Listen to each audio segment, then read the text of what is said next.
આપ જોઈ રહ્યા છો સ્પાર્ક ટુડે ન્યૂઝ। તિલકવાડા તાલુકા કોંગ્રેસ સમિતિના તાલુકા પંચાયતના સદસ્ય સહિત 400 થી વધુ કાર્યકર્તાઓ ભારતીય જનતા પાર્ટીમાં ખેસ પહેરી અને પાર્ટીમાં જોડાયા છે। નર્મદા જિલ્લામાં ભારતીય જનતા પાર્ટી દિવસે દિવસે મજબૂત બની રહી હોય તેવામાં રોજે રોજ અન્ય પાર્ટીના કાર્યકર્તાઓ તો ખરા જ, પરંતુ સામાન્ય માણસ પર ભારતીય જનતા પાર્ટીની વિચારધારાથી પ્રભાવિત થઈ અને ભારતીય જનતા પાર્ટીમાં જોડાઈ રહ્યા છે। હાલ થોડા સમય અગાઉ જ ગમોડ ગ્રામ પંચાયતમાં વિજય થયેલા વિપુલ બારિયા, જેઓ છેલ્લા ઘણા વર્ષોથી કોંગ્રેસ પાર્ટીમાં જોડાયા હતા, પોતાના 150 થી વધુ કાર્યકર્તાઓ સાથે કોંગ્રેસ પાર્ટીના છેડો ફાડી ભારતીય જનતા પાર્ટીની વિચારધારાથી પ્રભાવિત થઈને પાર્ટીમાં જોડાયા છે। ફરી એકવાર તિલકવાડા તાલુકા કોંગ્રેસ સમિતિમાં ગાબડું પડ્યું છે। આજ રોજ નર્મદા જિલ્લાના નાંદોદ વિધાનસભાના તિલકવાડા ગામે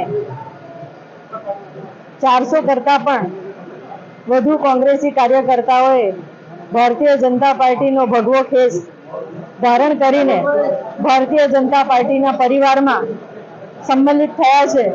ત્યારે એ સૌને ભારતીય જનતા પાર્ટીમાં આવકારું છું, એમનું સ્વાગત કરું છું, અભિનંદન કરું છું અને ભારતીય જનતા પાર્ટીને જે અંત્યોદયના છેવાડાના માનવી સુધી જે સેવાઓ કરવાનું જે લક્ષ્ય નિર્ધારિત કરેલું છે, એમાં પણ એ સર્વે કાર્યકર્તાઓ જોડાઈ જાય અને ભારતીય જનતા પાર્ટીની વિચારધારાને વળીને સમાજ ઉપયોગી કામો કરવા માટે એ લોકો પણ આજે સંકલ્પબદ્ધ થયા છે। ત્યારે એ લોકોને હું ખૂબ ખૂબ અભિનંદન આપું છું અને સર્વે કાર્યકર્તાઓને હું ભારતીય જનતા પાર્ટીમાં આવકારું છું।